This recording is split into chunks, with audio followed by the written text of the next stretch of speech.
예, 방금 소개받은 이지영입니다. 반갑습니다.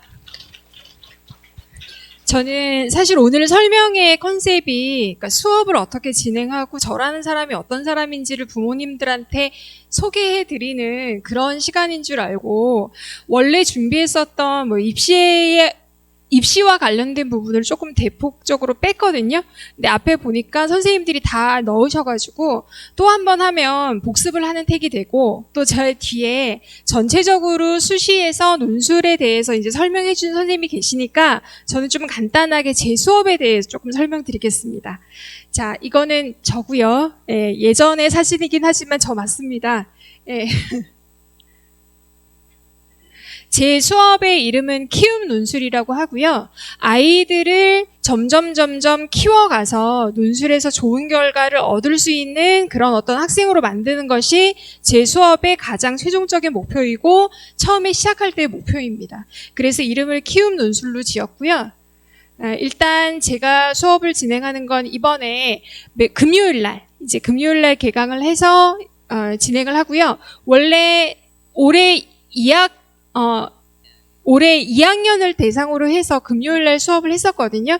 그래서 그 수업 시간을 계속 이어서 할 거고요. 별도로 논술 클리닉을 진행할 생각입니다. 그러니까 많이 이용하는 학생들은 없는데 이게 겨울방학부터 시작을 하는 학생들 같은 경우에는 조금 시간적인 여유가 있어서 굳이 논술 클리닉을 이용하지 않더라도 수업 시간이라든지 수업 시간 앞에 조금 이제 일찍 불러서 설명해 주거나 좀 뒤처지는 친구들은 좀 보완을 해주면 되는데 조금 늦게 시작한 친구들은 논술 클리닉이 필요할 때가 있어요. 그리고 예를 들어서 어떻게 입시를 준비해야 하는지 선생님하고 상담을 하고 왔더니 갑자기 논술은 무슨 논술이냐, 열심히 내신 준비해서 학종으로 가야지 이런 얘기를 해서 흔들리는 아이가 있다면 또 요 클리닉 시간에 불러서 입시라는 것이 어떤 것인지 전체적으로 이제 잡아주고 개인적으로도 네가 지금 위치는 이러니까 이렇게 해야 된다라고 잡아주는 그런 어떤 시간이 논술 클리닉 시간이라고 볼 수 있고요.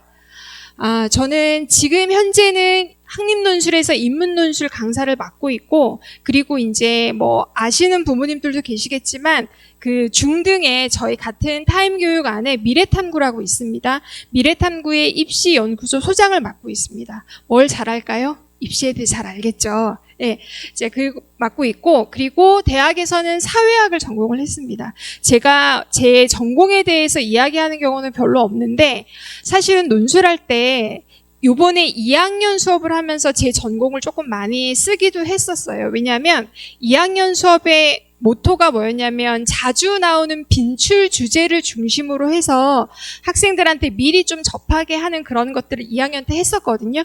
왜냐하면 앞에서 선생님들이 얘기하셨지만 3학년 논술은 입시 논술이기 때문에 자주 나오는 주제를 조금 진득하게 다룰 수 있는 시간적 여유가 없습니다. 그러니까 매일매일 논술의 유형에 따라서 진행을 해야 되기 때문에, 근데 그 주제, 논술에서 자주 나오는 주제가 주로 사탐에서 많이 나오는 주제이고, 그 주제들이 사회문화라든지 또는 생활과 윤리나 윤리와 사상처럼 아이들이 많이 선택하기는 하지만 또는 지리 같은 걸 선택하면 선택하지 않는 친구들도 있거든요. 그런 친구들이 논술에서 조금 불리한데, 그런 친구들을 위해서 2학년 때는 빈출 주제를 가지고 조금 수업을 했습니다. 이때 제 전공이 조금 많이 활용이 됐었던 것 같습니다. 제 수업은 일단 이렇게 되어 있고요. 아까 여기 소개해 주신 것처럼 시작이 쉽고 과정이 쌓이고 결과에 만족하는 논술이고요. 낯선 논술 여행의 베테랑 가이드라고 이제 제가 이름을 붙여봤습니다. 그리고 제일 마지막이 제 수업의 가장 중요한 어떤 핵심 모토인데요. 논술만이 답인 학생들을 위한 바로 그 수업이 바로 제 수업이라고 정해봤습니다. 일단 어떤 식으로 진행이 되냐면 어려운 논술의 구조 파악을 통한 쉽고 빠른 이해라고 되어 있는데, 사실 논술은 학생들을 가르쳐보면 처음에는 조금 어려워해요. 처음에는. 왜냐하면 실제로 문제 자체가 어려운 게 아니라 아이들이 이제까지 수능이나 내신에서 객관식으로 보기가 나와 있으면 그것을 고르거나 또는 아주 간단하게 단답형 서술형을 쓰는 것을 떠나서 조금 종합적으로 이제 제시문들을 보고 종합적인 시각을 가지고 문제가 요구하는 게 이런 걸 묻는구나라는 걸 가져야 되는데 그런 훈련을 해본 적이 없어요. 해본 적이 없는데 실제로 그러면 논술에서 배우는 지문들이 수능에서 나오는 지문이나 내신에서 나오는 어떤 지문에 비해서 어렵냐? 그렇지는 않거든요. 제가 수능에서 나오는 국어 영역을 풀어본 적이 있는데 훨씬 더 어려운 경우가 많습니다. 그런데 수능 같은 경우에는 빨리빨리 이해하고 빨리빨리 생각해서 빨리 답을 고르고 난 다음에는 그 문제에 대해서 잊어버리고 다음 문제로 넘어가야 돼요. 그러니까 사고의 과정 자체가 논술하고도 조금 다른 방식이기 때문에 정확하게 풀고 정확하게 빨리빨리 넘어가는 게 수능 형식의 어떤 사고 과정이라면 논술은 여러 개의 지문이 있으면 그 여러 개의 지문을 보고 공통점이나 차이점을 볼 수 있어야 됩니다. 그러니까 좀 멋있게 얘기하면 멀리서 조망하는 능력, 종합적인 사고력 이런 것들이 필요한데 그래서 처음에는 아이들이 조금 어려워해요. 근데 어느 정도 지나면 제가 경험하기로는 한 빠른 친구들은 4주, 조금 느린 친구들도 8주 정도가 지나면 자기의 실력이 조금 괜찮아졌다는 건 느낍니다. 아이들이 못 느낄 때 제가 얘기를 해줘요. 너 첫 번째 시간에 썼던 글이랑 지금 쓴 글이랑 나란히 비교해서 솔직하게 이야기해볼까? 첫 번째 썼던 글은 어때? 그러면 자기도 뭘 쓰는지 모르는 채로 썼대요. 근데 8주 정도, 2달 정도 지나면 자기가 뭘 쓰는지 이제는 그러니까 제 마음대로 자기가 쓰고 싶은 대로 글이 재현되지는 않지만 자기가 뭘 쓰고 있는지는 알면서 쓴다라고 하거든요. 근데 처음에 조금 어려운 거를 저는 좀 쉽게 아이들한테 가르치는 편이라고 말씀드릴 수 있겠고요. 8대 유형이라고 하는 거는 앞에 선생님들이 이제 쭉 얘기를 해주셨는데 언어 논술이라고 하는 건, 대학의 입시 논술이라고 하는 건 공통적으로 8개의 유형이 나온다라고 보시면 됩니다. 그러니까 예를 들어서 뭐 연대 같은 경우에는 가장 좋아하는 유형 중에 하나가 비교형이고요. 근데 이거는 경희대의 인문체능 계열도 비교형을 좋아하고, 그리고 앞서 이제 선생님들이 뭐 성균관대 문제를 이제 보여주시기도 하셨는데, 그것도 사실은 분류형과 비교 분석형이 이제 이렇게 혼합되어 있는 유형이라고 볼 수가 있거든요. 그러니까 좀 쉬운 유형인 요양 유형부터 시작을 해서 마지막에 자료 분석하는 영역까지 8개의 문제 유형을 차근차근 풀어가면서 모든 대학의 문제를 소화할 수 있는 능력을 가지는 겁니다. 이게 이제 8개 유형이고요. 그리고 뭐 사탐과 문학, 비문학까지 연동된 수업이라고 이야기했는데 2학년 아이들한테는 제가 집중적으로 했지만 2학년 학생들이 3학년 학생들에 비해서는 논술을 조금 일찍 시작하는 친구들이 많지는 않아요. 그런데 이제 수업을 하면서 사탐에서 많이 나오는 주제 중에서 특히 논술에서 빈출 주제가 나온다 그러면 중간에 잠깐 이제 그 진도를 나가는 과정을 잠깐 홀드하고 그 주제가 어떤 식으로 어떤 대학에 이렇게 변형해서 많이 나온다 이런 것들을 조금 가르쳐주는 그런 시간이 있습니다. 그런데 예전에 논술하면 배경 지식이 중요하다라고 하는 그것과는 좀 별개예요. 그거는 뭐 예를 들어서 그냥 말 그대로 주제에 대해서 또는 철학적인 부분에 대해서 선생님들이 강의를 일방적으로 한다면 저 같은 경우에는 자주 나오는 빈출 주제, 특히 사탐과 연계해서 그런 부분들은 조금 정리하고 넘어간다라는 거고요. 1대1 대면 첨삭으로 문장 표현력 키우기라는 건 뭐냐면 실제로 수업을 할 때에는 문장을 이렇게 써야지만 돼라고 하는 것들을 일일이 가르쳐 줄 수는 없습니다. 그러니까 수업에서는 논술이라고 했을 때 수업에서 주로 다루는 거는 그러니까 논리적으로 독해하고 논리적으로 분석하고 논리적으로 자기의 생각을 구성해서 답안을 쓰는 거, 그리고 1대1로 대면 첨삭을 할 때는 술에 대한 거, 문장 표현력. 그러니까 너무나 길어 문장이 너무 길어서 읽는 사람이 무슨 얘기를 하려고 하는지를 읽다가 보면 까먹어. 간결하게 써야 돼. 아주 기초적인 거는 주어하고 서술어가 안 맞아. 뭐 이런 것들. 그리고 요즘 애들이 정말 띄어쓰기나 맞춤법 같이 아주 기본적인 것도 조금 잘 안 되는 경우가 있거든요. 그런 부분까지. 이건 1대1 대면 첨삭을 통해서 고칠 수밖에 없는 부분이고요. 지적받을 때마다 다시 쓰기. 여기에 보면 다시 쓰기가 나와 있는데 지적받을 때 다시 쓰기를 해서 고치지 않으면 잘 고쳐지지 않아요. 그래서 계속적으로 다시 쓰기를 통해서 이제 실력을 키운다. 그리고 아까 보셨듯이 논술 성적표가 매번 나갑니다. 2학년들은 논술 성적표가 2개의 문항 정도밖에 안 되기 때문에 크게 이제 평가하기보다는 제가 점수보다는 마지막에 이제 총평으로 코멘트하는 거를 조금 더 주의해서 보시라고 말씀을 드리는데 3학년들은 입시 논술을 본격적으로 시작하는 거기 때문에 논술 성적표가 중요합니다. 그리고 이런 것들이 쌓이게 되면 나중에 9월달이나 또는 중간중간에 상담을 할 때 학생이 표현력은 좋은데 분석력이 좀 부족해요, 어머님. 또는 이 친구는 독해도 잘하고 분석도 엄청 잘하는데 제가 가끔 쓰는 말인데 표현력이 좀 부족해서 뼈대만 있고 살이 없는 글을 쓰거든요. 이렇게 해서 그런 것들을 논술 성적표를 통해서 부모님도 보실 수 있고 학생도 이제 다시 한번 깨달을 수 있고 저 또한 학생별로 이런 것들이 누적이 되면 나중에 상담을 하거나 지원을 할 때 상담을 할 때 아주 중요한 어떤 도움 자료가 됩니다. 그리고 뭐 입시 전문가라는 건 제가 말씀을 드렸고요. 그리고 마지막에 부족하다면 논술 클리닉을 통해서 아이들의 어떤 부족한 부분을 조금 이렇게 업그레이드 시켜주는 그런 시간이 있다. 주중하고 주말에 시간을 봐서 운영을 할 생각입니다. 그리고 일단 입시에 관련된 거는 뒤에 선생님이 좀 더 자세하게 얘기 드리겠지만 저는 그냥 하나만 얘기 드릴게요. 학생부 종합전형하고 논술 전형의 실제 사례. 실제 사례에 대해서 이제 말씀을 드리겠습니다. 실제 합격 사례인데요. 이 친구는 중계 지역에 있는 일반고, 여고입니다. 여고이고 내신이 4에서 5등급인데 이 여고가 조금 내신을 따기가 어려운 여고예요. 그리고 수능도 조금 나오는 여고입니다. 그런데 이과 중심의 여고는 아닙니다. 이과 중심의 여고는 아니고요. 여기에서 내신 4, 5등급이면 그러니까 그냥 객관적으로 대학 입장에서 봤을 때에는 높은 내신은 아니지만 자기 딴에는 자기네 학교에서 정말 열심히 해서 유지한 내신이거든요. 그런데 이 친구는 수능 점수는 최종적으로 이렇게 나왔습니다. 3, 5, 4, 4, 5. 이렇게 나왔거든요. 3, 5, 4, 4 이렇게 나왔는데 이 친구는 꿈이 있었어요. 그리고 그 꿈을 마침내 대학 입학으로 실현하기는 했는데 자기는 도서관 사서로 일하는 게 학생의 꿈입니다.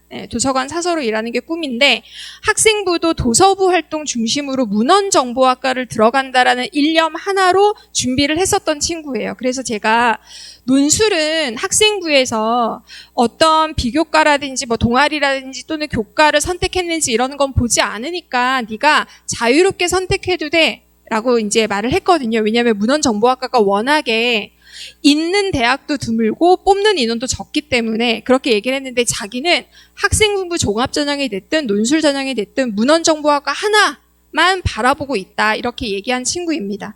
그래서 이 친구가 학생부 종합전형으로 이제 합격을 한 거는 명지대 문헌정보학과하고 대진대 문헌정보학과예요. 실제로 우리 동네에서 내신이 4에서 5등급이면 이 정도, 명지대 정도면 꽤 잘 간 거고요. 잘 간 거고 대진대 정도를 가는 경우가 일반적입니다.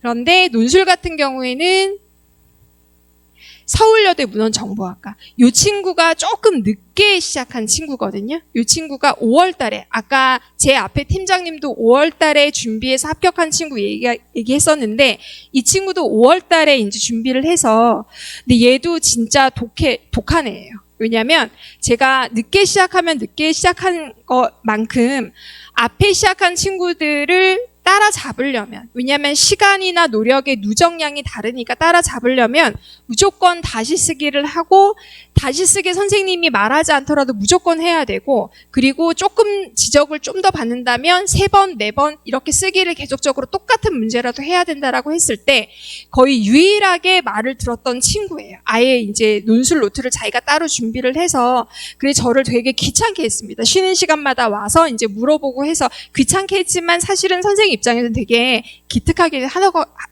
하거든요. 그런 친구이고요.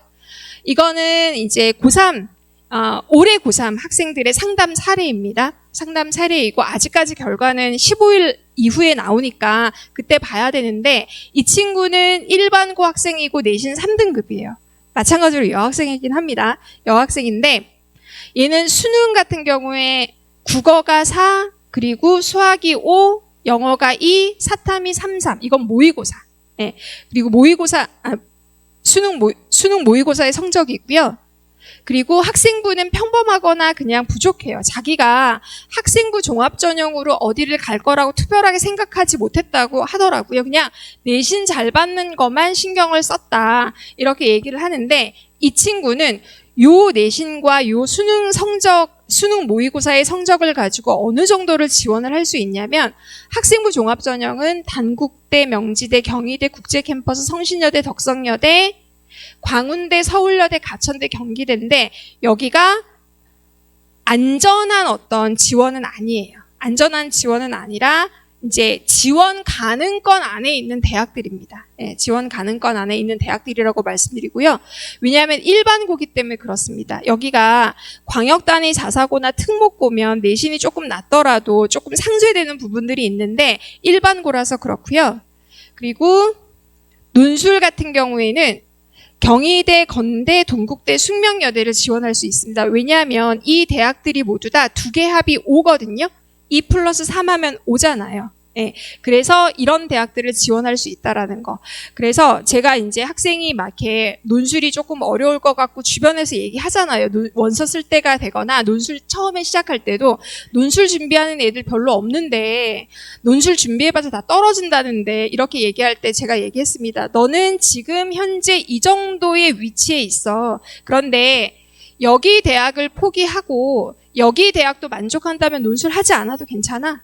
라고 얘기했거든요. 마음 편하게 할 필요 없어. 제가 아까 얘기했지만 논술은 처음에 진입장벽이 조금 높게 느껴지거든요. 예. 그랬는데 이 친구는 결국은 이제 논술을 해서 학종도 쓰고 논술도 이제 원서를 썼던 아직 결과는 안 나왔지만 곧 나오겠죠. 예. 그런 친구고요. 자, 요거는 이제 제가 가르쳤던 아이들 중에 합격한 사례들 동국대 학생이고요. 이 친구는 사실은 논술을 처음 들었을 때부터 약간 남다르긴 했습니다. 왜냐하면 문장이라든지 글에 대한 이해력이 조금 좋은 편이었거든요.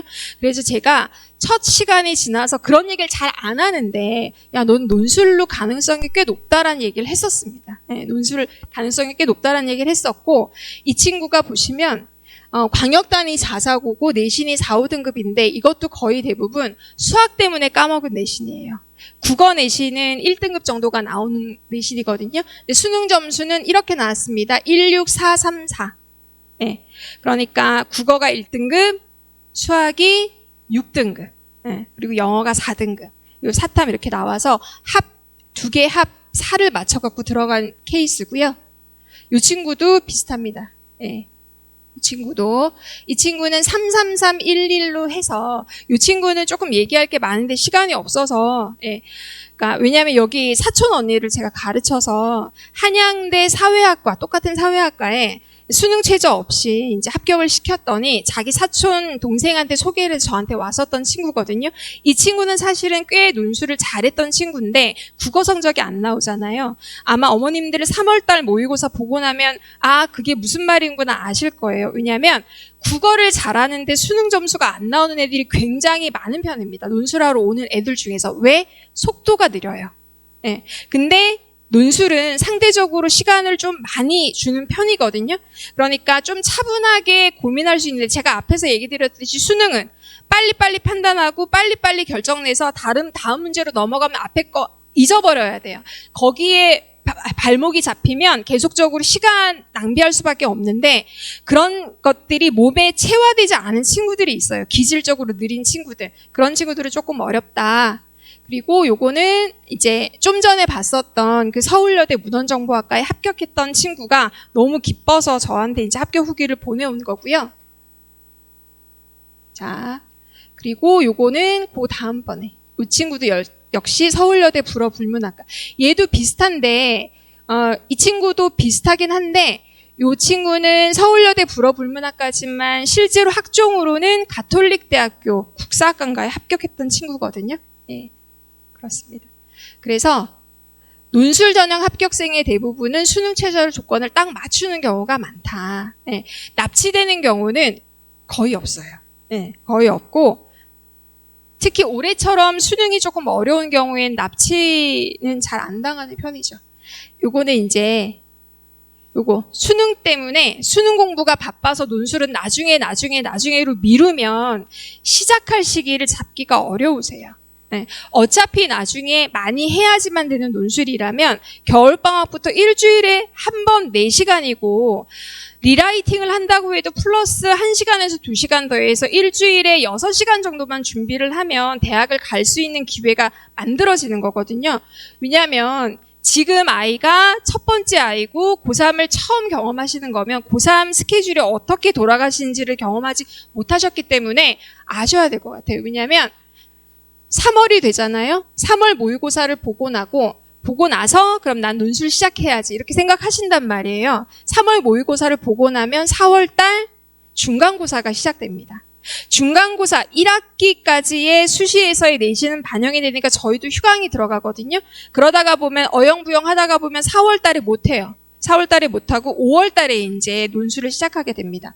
5월달에 논술을 시작하게 되고 6월달에 이제 그러면 6월달 평가원 모의고사 나오면 해야지라고 하는 친구들도 있어요, 또.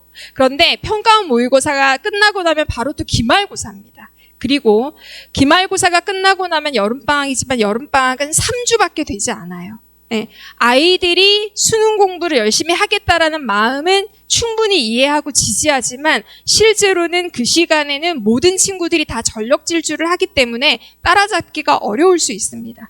따라잡기가 어려울 수 있고요. 그래서 여름방학을 보내고 나서 9월달이 되면 이제 모의고사 보고 나면 원서 쓰는 계절이 오거든요. 3학년 엄청나게 바빠요. 조금 여유 있을 때가 1월, 2월. 그리고 3월부터 시작해서 9월 원서 쓸 때까지 엄청나게 애가 바쁘든 애를 둘러싸고 있는 시간이 바쁘게 움직이든지 간에 엄청나게 정신없이 돌아가다가 모든 것들이 차분하게 촥 가라앉을 때가 언제냐면 수능 한 달 전. 네. 그때가 되면 차분하게 이제 가라앉아서 아이들 중에 이런 애들 있죠. 이 정도까지 했으면 진작 이렇게 했으면 잘할 수 있을 텐데 한 해 더 해볼까? 이런 친구들이 나타나기 시작을 하거든요.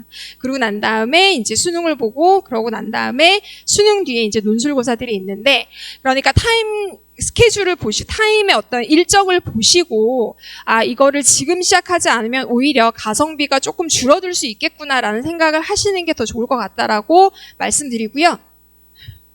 시간이 없어서 저는 그렇게 많이 한 것 같지 않은데 자, 저는 어쨌든 금요일 날 개강을 하고요. 금요일 날 저녁 6시에서 10시 이제 개강을 하고 그리고 어쨌든 아이들을 제 수업의 이름처럼 잘 모르는 부분의 아이들을 잘 키워서 합격하는 학생으로 만드는 게 제 목표라는 거. 그리고 아이들과 함께 그 길을 가겠다라는 거 말씀드리면서 여기까지 하고 마치겠습니다. 감사합니다.